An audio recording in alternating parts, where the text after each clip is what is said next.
SSC পরীক্ষা হচ্ছে এমন একটা পরীক্ষা যে পরীক্ষার পরে তুমি তোমার বন্ধু বান্ধবরে হারাই ফেলতে চলছো।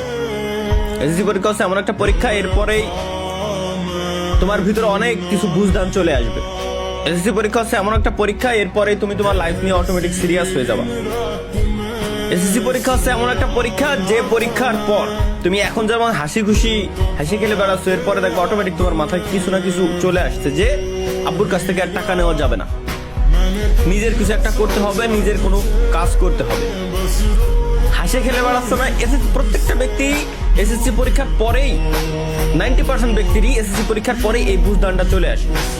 কারো একটু বেশি সময় লাগে, কারো একটু আগে আসে, কিন্তু বেশিরভাগ টাইমে এসএসসি পরীক্ষার পরে আসে।